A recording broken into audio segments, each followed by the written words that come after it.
Christine might be able to answer on the types of complaints we're getting on potholes, but because that will help.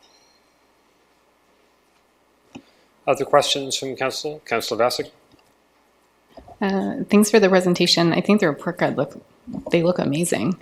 And I appreciate your answers to some of my technical questions that I didn't reply to yet.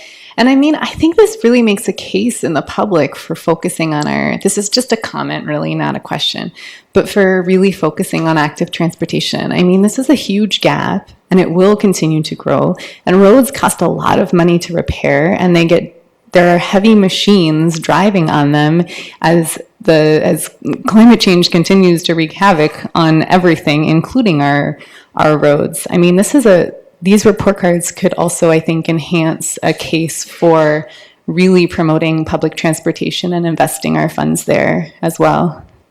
So thanks I don't know if it would have been brought to light without these report cards. They're really useful data. The trails are flat, the roads are bumpy. Is that the Vassic path forward? The trails are smooth, the roads are bumpy. You can take that if that is bold, Councillor Vassic. That is very bold. Other questions from Council? I think just so Council has same answers and information that I know I have from serving as Council's rep on the asset management steering committee. I've had more opportunities before today to look at some of this and ask staff some of these. So Cass, when we look at the reporting target of the overall network PQI of 60, not the most meaningful bit of data in terms of helping to understand how the city functions, right? Because as we add new roads, well, each new road is 100, but that doesn't tell us much about the broader network. So can you tell us where these overall targets are coming from and why these are standing out? But we'll start there. I think I'm actually going to defer this to Ron. That's great.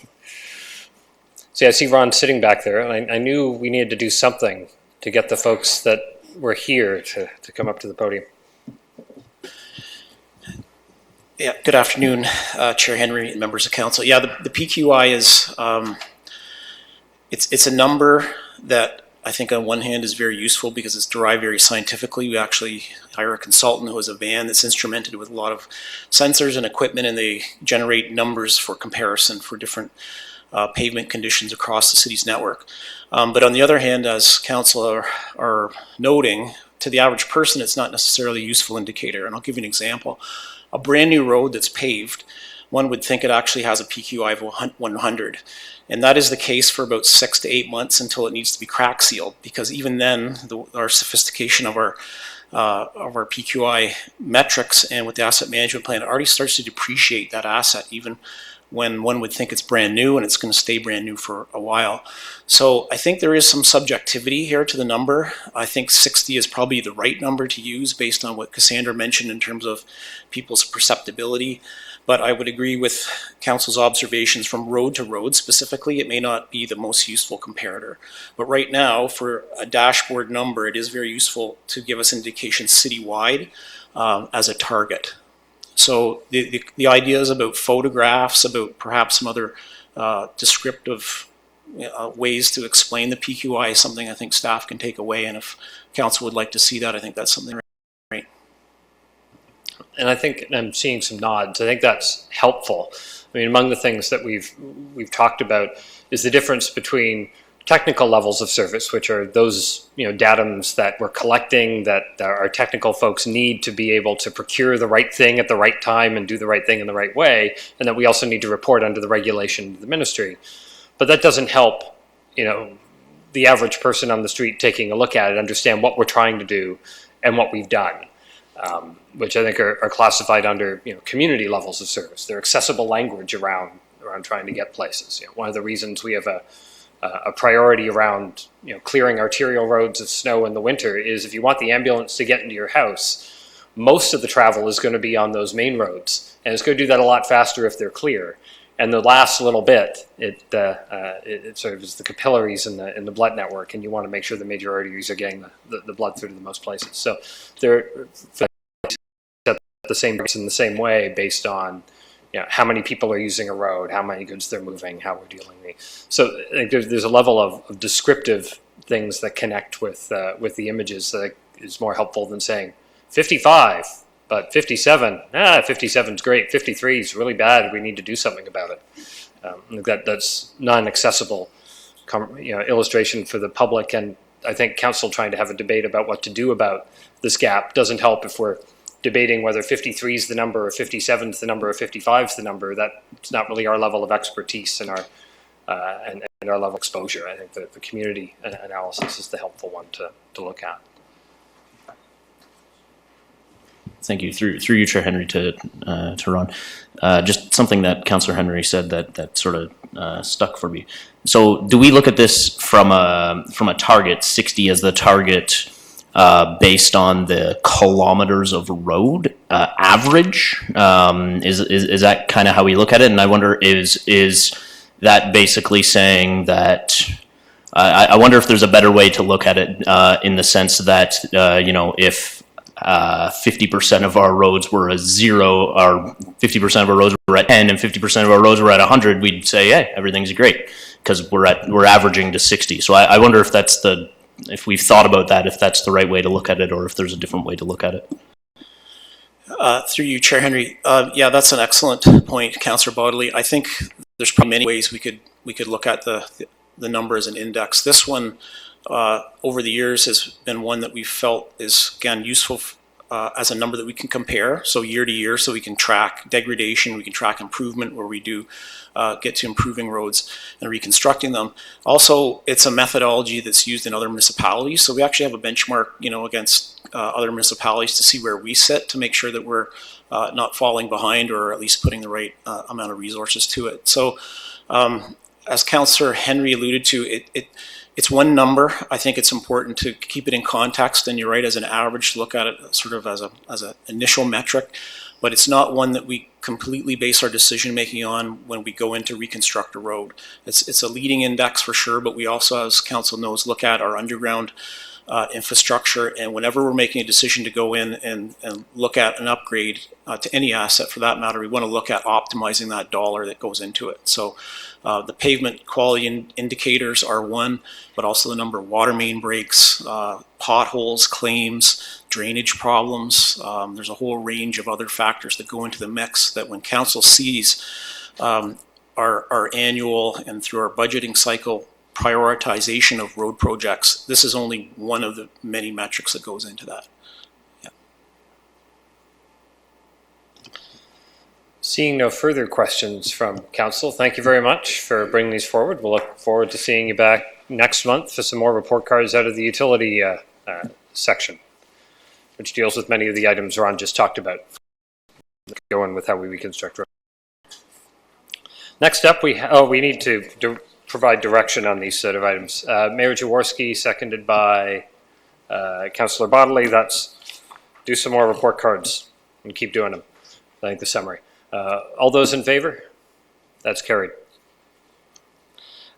Next up, we have the allocation of the 2018 surplus. I know we have an introduction, but not a presentation from our CFO. Thank you, Chair Henry. Through you to Mayor Jaworski and members of council, I will just give a very brief overview of our 2018 year-end surplus. So this report before council today, or before FSP, is comparing the budget to the actual results. There's a slightly different report that we will have in May, which will be the audited report, which is a very different basis. So just wanted to provide that in context, that this is really comparing actuals to budget. The surplus is roughly $3.6 million. Actually, I shouldn't say roughly, it is very precisely that, now that the books are almost finalized, subject to the audit. It is 3.5% of our operating budget. It is larger than in prior years, but it is important to note that this is largely a one-time surplus. So the details that are in this report indicate which ones are one-time, which ones are consistent, that we expect will reoccur, and finance staff do meet with the operating division directors every year as part of the budget process to to work those items and to make sure that we incorporate them into the budget process. So if it's a sustainable revenue source, it will get built into the budget. So this report outlines which ones have been built into the 2019 budget, and we're certainly looking at this report when we're doing the 3-year budget that's coming up too. One of the other points to note is one of the primary contributors of these surplus is in our corporate accounts. These do not belong to any department, and as an example, we have a much lower write-off of our property taxes resulting from decisions being made by the Assessment Review Board. So just compared to even last year, it was a $1.2 million reduction, which is significant. At the same time, this is not necessarily sustainable because we really don't know how many properties will be appealed, which ones will be successful, how long it will take. So there's so many variables that come into play. So that's the point that I'm making, is that there's one time and we cannot really count on this 3.6 being available every year. And details on the write-off with respect to the Assessment Review Board decisions, they are on page 111 of the packet. It is item 6H on the agenda, so there's more information in there with respect to those write-offs that are legislated. And the final point that I would make is that the surplus that we have, as per the policy, 50% goes to the Capital Infrastructure Rehabilitation Reserve, and 50% goes to the Tax Rate Stabilization Reserve. So by virtue of having this surplus, we are taking care of our investment, our reinvestment, and our rehabilitation needs, because the money is going into the CURF. That we have reserved that is specifically set up for rehabilitation. So the points that Cassandra was making with respect to the need that is there in roads, the more money we put in through CURF, through the surplus, it starts addressing some of those fundamental needs. And so with this, I will turn it over to Heidi if you have any other more detailed questions with respect to the surplus report. And certainly these are one-time dollars going into the infrastructure piece. So as you've said, we can't count on this as a sustainable funding source. It's just making sure that we do allocate those when they come. Questions from council on the surplus deficit report? Seeing none, I'll look for a mover of following policy. Mayor Jaworski, Councillor Vasic, Councillor Freeman. No, sorry, I thought you were commenting. No, that you're thirding the motion. We're getting some fourth things and fifth things, and when I see that, that means we call the vote. All those in favor, and turns out that's all the hands. So that's very good. And I note and observe, just in retrospect, the tax rate stabilization, we passed some policy around capping how much that can accrue. So in the event it does top out, it does spill over into other accounts. So we've actually set up a good set of backstops in policy so that this one doesn't drive us into having way too much in TRS and not enough in other places. Next up is funding release, public engagement capacity initiative. I see Tony is available for questions. Do you have anything to say to us, Tony? Nope. Tony's available for questions. Questions from council? Councillor Freeman.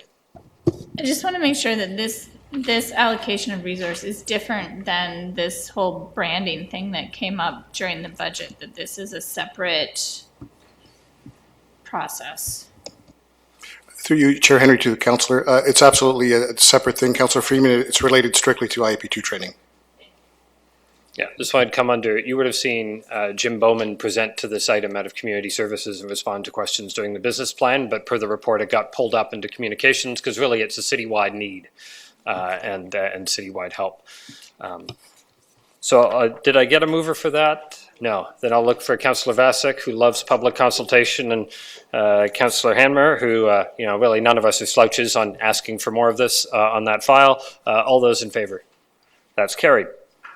That takes us to the wonderful world of policies, specifically policies related to the capital budget and capital overhead policy. I know council had asked about these items during budget season, and staff indicated they were working on them, and here they are. And they've been to audit committee. Any questions for our illustrious staff team from finance, who I can kind of see through the clerks? Yeah. Seeing none, I'll look for a mover. Moved by Councillor Bodley, seconded by Councillor Freeman. With a question, or are you just good? Yeah. I thought so. Like, I kept looking. I was waiting for it. I guess what I'm curious about is that if we find a different way of doing things, such that we're saving even more money, and or we find a different way of, say, I don't know, paving a road that saves money, how does that translate back into the budget based on the policies for one thing, and how does it also translate into changing, say, the model assumptions within the asset management model? So through Chair Henry to Councillor Freeman, there's two ways that we could have, let's say, a savings or a surplus. So if it's related to operating, it would come through the report that you just seen through an operating surplus, which would then be allocated 50-50 between CURF and tax rate STABE. If it's on the project side, so if we see savings as a result of projects for new methods or good tender pricing, it's returned to source. So it depends on how that project was initially funded, but let's say it's 100% CURF, the dollars will go back to CURF. The model doesn't factor in these items until they've come to fruition. So like what Kesher alluded to, the money that just got allocated to CURF through the operating surplus will be brought into the LTFP model through the CURF reserve as a one-time infusion. So it will help make a little bit of progress, but we don't build that in every year. It's thought be treat it like a grant. The only grants that we have built into the model right now are the ongoing committed grants, which is the federal gas tax. Other grants such as CWWF, where we got a one-time infusion, once those are achieved, we build them in and we do see some benefit to the asset classes, but we don't bank on them until they come to fruition. So that is kind of how we would deal with surpluses. And I know Cass is left, but I'd look to staff to correct me if I'm wrong, but I think it's fair to say that because our asset management program and long-term financial, program on top of that pulls data from our actual, capital budgets and looks at, the cost curves for all of our assets. If we see changes in either of those based on lower or higher costs, then those would work their way through the model because we're pulling in live data that's being updated. Is that fair, Mr. Rapp? To Chair Henry, that's correct. So once the actual cash surplus comes forward and is assigned to an asset class, that's when it would make it to the analytical system and be updated, once it actually picks that one class of where the money goes to. And if we were finding, a certain kind of project always came in 10% lower than it used to because we've done something different, the capital project sheets would get updated over time to reflect that through the budget process, and that would work its way into the system. That too is correct. Thank you. Yeah. I'm now seeing questions. So questions beget questions. Councillor Vasek. Through you, Chair. Thanks. This is a question because I see that I was going to reply with another question to all the questions I sent you. It did not go through. This is completely just like an I don't understand this question, which I try to ask behind the scenes. The 5.1%, so when you smooth something out, you just do smaller bits every year, so it's not like a giant hit one time. Is that right? So maybe you can explain to me, because I don't understand how 5.1% happens, and I don't understand how 2.94% happens. So through Chair Henry to Councillor Vasek, the 5.18% Toronto Construction Price Index increase on a 12-month rolling average, that occurred. So that was the increase. The policy as written before the recommendation today with revisions, our policy would be to increase all capital projects by 5.18% every year. So just on the surface, if we took the dollars that are in the budget today and they would just all be increased, we wouldn't be able to do the same amount of projects with the same amount of dollars, as everything would just cost a lot more. So it highlighted potentially an issue in the policy where we're looking to smooth out those blips. As the inflationary increase is backwards looking, it's not necessarily a predictor of the future. So we're trying to smooth it out by using a 5-year average of the construction price index. So the 2.94 is the 5-year average of the last 5 years. And the way the policy is written is we'll do a rolling 5-year average, and then that's how we'll inflate capital moving forward. So we would anticipate that it will creep up a little bit in the coming years, as that 5.18% is going to be in the 5-year average for the next few years. But as you can see, back in 2014, it was 1.5%. So there's going to be ups and downs in this indice, and we're looking to use an average to smooth that out. So from one year to the next, we don't have wild swings within the capital budget. So that's when we refer to smoothing out the impact. That's what we're looking to do here. If I can just add one little thing to Councillor Vasic. So if for the next 5 years going forward, it's 5% every year, because the cost escalation really is continuing and continuing and continuing, at some point, that's what the inflationary 5-year average smoothing will be, is 5. But we're saying, is it a 1 or 2 year thing, and then it's going to come down again, perhaps to 2% or 3%. Some years it's been 8 or 9%. And so we're trying not to pick one number and say, this is how we're going to now forecast the next 10 years based on that one number from the past year, and rather look at it in a longer term way, even though that itself is also not a perfect indicator of what's going to happen for the next 10 years. But we're going to be continuing to update the capital budget every 1 and 3 and 1 and 3, and so we'll kind of keep that in mind. But is there a perfect way to do it? No. We thought this was a more conservative approach than taking the one number and moving that forward. So hopefully that helps. It's the equivalent of the great cauliflower scare of a couple of years ago, when people that never ate cauliflower were incensed by $6.50 heads of cauliflower that were going to ruin their family forever. And all adjust our budgets to that. I don't know. That one stuck out at me as a social media ridiculousness. I'm trying to be more accessible these days. Well, I'm not succeeding a whole lot. Councillor Bartley? I don't know how to follow that, to be honest with you, but through you, Chair Cauliflower. Wow, totally lost my train of thought there. But, okay, so I'll try and bring it back here. If, my question, I guess, is, if the cauliflower scare is not really just a scare, year we see that cauliflower is still $6.50. I'm getting off this cauliflower. If next year the Q3 Toronto construction price index is also 5%, do we have to revisit this policy and say, maybe it is 5, and the idea that we're using a 5-year average is actually bringing it down and influencing our what we can do with our capital budget dollars 10 years out in a way that isn't feasible anymore. And maybe 2 years is not enough, but if this year it's 5 and next year it's 5 and the year after it's 5, do we need to come back and revisit that and say, you know what, it's probably 5? Mayor Henry to Councillor Bartley. The 5-year average will help us with the inflator. I think where we would capture the comment that you've just raised is we budget in base dollars or in current unit prices.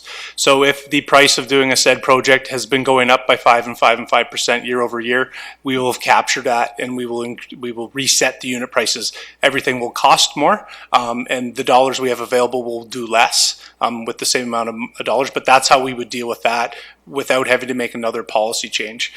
An important comment, though, on what you just mentioned is that would lead into what Cass just talked about, is our gap would get worse just as a result of the unit prices going up. So we will see year-over-year changes without potentially changes in inventory, just if it costs more or less to replace the same amount of assets. So we would deal with it through base budgeting, and then this is just the means of inflating those dollars. Yeah, I think if there's a number I worry about here, it's the 2% after, the 1 or 3 year budget. It's not the 5-year rolling average that goes into just our budget window, as whether or not that becomes too conservative. But it's too early to tell, I think is fair. So that's really where I'd be focusing. And whenever we do a DC bylaw, and I know it's more up in the air than it used to be 2 weeks ago, I'm really interested in whether that's the right number in the inflator, and then how we align, because I do have some concerns about where that goes. Audit committee did not, however, which I found interesting. So anyways, looking around the table, did I get this moved and seconded yet? Yes. So if there's no further questions, all those in favor? That's carried. That takes us to the ever exciting world of investment reporting. We did all the things we were supposed to do, as I think what the report said, and earned all the money we could. Any questions on this item? Councillor Bartley? Sorry, I'm asking a lot of questions today. Through you, Chair Henry. So as I was going through the list of all of the investments that we have, some of it was obvious, these are GICs. Some of them look like they are bonds, maybe. I'm wondering if maybe you can speak to, are any of these like a typical or traditional mutual fund? Through you, Chair Henry. Mutual funds we invest in GICs, or guaranteed investment certificates. I don't have anything called a mutual fund within the investment envelope right now. But the majority of the portfolio are GICs and strip bonds. And strip bond is simply a bond that's compounding, and we get a higher rate of return because we get no investment income, cash paid over the term of the bond, and we get paid out at the end of the term. So the return typically is much higher than it would be for a regular bond. So a follow-up, does... Any other questions on this item? Can I get this moved and seconded? Mayor Jaworski, Councillor somebody, Councillor Bodley. All those in favor? That's carried. 2018 Annual Statement of Development Charges. These are also the sequence of reports all coming at once that we are prescribed to do. We have to do them by law. Any questions on the DC report? Seeing none, I'll look for a mover to receive. Councillor Veith, Mayor Jaworski. All those in favor? Carried. 2018 Annual Statement of Increased Density Account and Cash in lieu of Parkland Account. Some new reporting required here. Any questions on this item? Seeing none, looking for a mover. Councillor Hanmer, Councillor Vasic, all those in favor? That's carried. And the 2019 tax adjustments prepared by Paul Hatinga. Any questions on tax adjustment? Councillor Bodley? So just a quick one. When I was looking through the adjustment of Golf and Country Club, and there was a comment there about the fact that it's increasing incrementally to the property value, and there was a comment around perhaps we're going to have to look at our risk on this deferral in the future. So I'm curious, understanding a previous conversation we had around other municipalities who look at low-income senior tax deferrals. Oftentimes in other municipalities, those are capped in Markham and Newmark, for example, 75%. Do we need to build that into this agreement with Westmount Golf and Country Club in order to reduce our risk? That's through you, Chair. A very good question. The agreement is fairly prohibitive as it stands, and I believe it's only allowed to be terminated on mutual consent. We would obviously be interested in that mutual consent, but we would have to have two parties to agree to reopen it or sell the golf course. We did drift down that road recently, and we did not have interest in opening the agreement. Looks like they had good lawyers. Councillor Vassar. Thanks, through you, Chair Henry. This is now a new question. Another question. No interest from Westmount Country Club, or no interest from the City Council? Through Westmount Golf Course. Okay, great. Yeah, I mean, this might just be a totally moot point if there's no interest in having the conversation on their end. But I mean, like, okay, say one day they sell it and someone buys it, then is it that the person who has to pay those property taxes back? That's how it works? With any, through you, Chair Henry, with any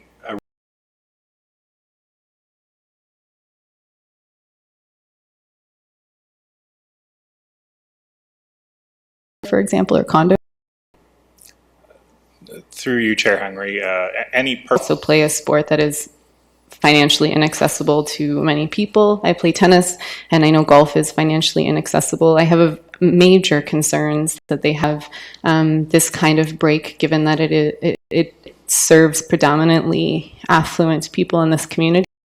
And so I would like to do everything we can to continue this conversation and see where we can go. I mean, $600,000, if I understand it correctly, is 1, 2, 3, 1. Oh my gosh, because I'm nervous.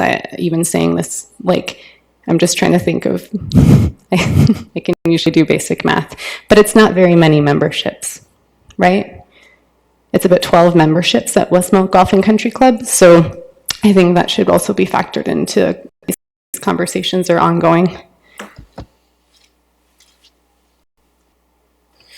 Okay, thank you. Seeing nothing further on this item, need to receive this as information. Have I got that moved and seconded yet? No, I didn't think so. I haven't been that. Councillor Bodley, Councillor Freeman, all those in favor of receiving information? Carried. We have no consideration notice given in a previous meeting, no notice of motion at this meeting, no communications and correspondence here. No unfinished business from this agenda, but there is some new business. Mayor Jaworski. Well, thank you very much. As all of our viewers have noticed today, there's a Siskins jersey displayed prominently at the table there, and that is in honor of their major achievements this past season. So they're part of the Greater Ontario Junior Hockey League, and in that, the top honor is to win the Sutherland Cup, which Waterloo Siskins have won quite often in the 50s and 60s. Last won it in 1984. And the Siskins, they finished third during the regular season. The team moved into the playoffs and beat out Cambridge. They then beat out Stratford. They then beat out Listowel to win the Cherry Cup. They went on to beat Niagara Falls, and then went on to play the London Nationals. In Game 6, everything was tied up. In Game 7, they were tied the game with 4 minutes to go. And then in overtime, Waterloo scored. So we have an overtime win of the Sutherland Cup, which is something we haven't won in 25 years. There will be an end-of-year celebration tonight that I know Councillor Veith is joining me at, and I think a few others. And as well, we've worked with the Uptown BIA to turn the new tree lights into the Siskins colors, which are coincidentally Waterloo colors, and we'll celebrate that tonight. So I just wanted to offer congratulations on behalf of all of us on council to the Waterloo Siskins. Indeed, I think in seeing the video from that winning overtime goal, throw the puck at the net. Just throw the puck at the net. Anything could happen, and wins are great. So great spirit by the team. No further new business. I have to look to the clerk to see what we need to do to make sure we go back in camera. We're fine? Okay, good. So we'll adjourn this meeting and then we'll end up going back where we were. Look for a motion to adjourn. Councillor Hanmer, Councillor Vasek, all those in favor. We stand adjourned.